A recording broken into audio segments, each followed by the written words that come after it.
As I said earlier in the presentation, the first weakness that I would suggest improving is defensive rebounds. And obviously, the more defensive rebounds they gain, their performance will improve because they will get more opportunities to score. To do this, I would suggest improving their power in their upper legs to get more elevation when jumping for the ball in the air. Firstly, I've set up a 6-week program for the participant. They will be doing plyometric bounding exercises to improve that power in their upper legs. The whole of the 6 weeks, they will be working anaerobically, so 80 to 90% of their maximum heart rate. Before every session, they should do a warm-up first. So a pulse-raising exercise, so like a gentle jog around a third of a netball court for 2 minutes. Then some stretches, so like lunges and hamstring stretches, as this will reduce injury when they're doing intense exercise. At the start of the 6 weeks, I will test them, and then at the end of the 6 weeks, I will test them again to see if they've improved. The target is to obviously jump higher.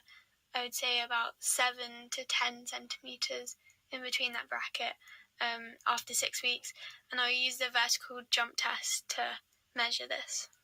The first 3 weeks of the 6, I would like the participant to complete 3 sessions a week that consist of 3 sets of 5 reps of each exercise on each leg, and then a 30-second rest between each set.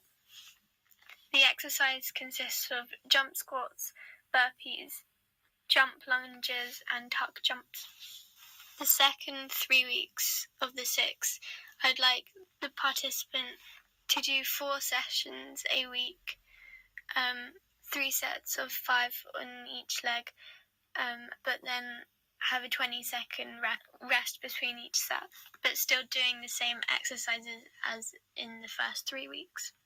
These training sessions should hopefully improve their power in the top of their leg, meaning that they have more elevation when they jump for the ball in defensive rebounds.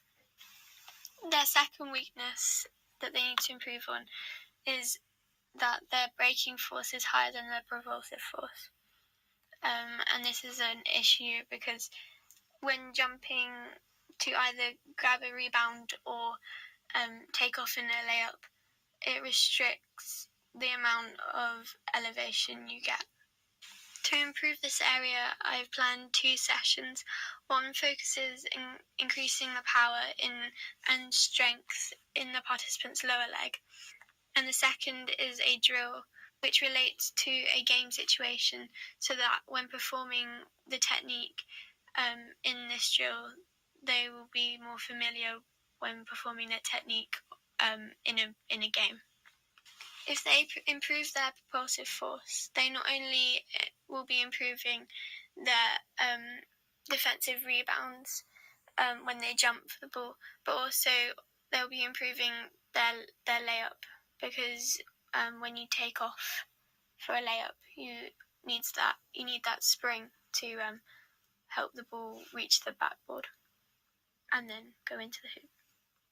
To start with, I would suggest the participant does a warm-up first, so pulse raiser, so a gentle jog around a third of a netball court for about 2 minutes, and then some stretches so that they reduce the injury risk. I'll be using the broad jump test to test my participant before and after to see if there's an improvement after the training sessions.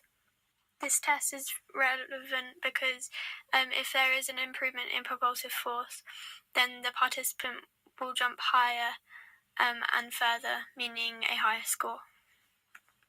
I'll be improving their power in their gastrocnemius, because more force applied to the ground means more propulsive force applied to the body, therefore getting more height on your jump when scoring a layup or when reaching for a rebound, and therefore when performing a layup, the ball will be out of the defender's reach, so it won't get intercepted. Also, I'll be trying to improve their strength in that ankle, so that also it gives them that base of support when jumping. So the first of 3 weeks out of the 6, gastrocnemius raisers on their tiptoes. I'd like them to do 3 sets of 5 reps on each leg, 4 times a week. Also, in the same session, they would be doing balance training, so they need to stand on one leg and throw a chest pass with the ball against the wall. Of this exercise, I'd like them to do 3 sets of 5 reps on each leg, with a 30-second rest in between each set. I'd like them to do this 4 times a week. With the layup drill, they need to bounce the ball against the backboard and reach up and jump and grab the ball. They need to do this for 3 sets of 5 reps on each side of the backboard, so that they practice their left side and their right side. And they should do this 3 times a week. The second 3 weeks of the 6, with the gastrocnemius raisers, I'd like them to do 3 sets of 10 reps on each leg, 4 times a week, but with 40 seconds of rest in between each exercise instead of 30. Also, with the balance training exercise, I'd like them to do 3 sets of 10 reps on each leg, 4 times a week, and also 40 seconds of rest between each exercise.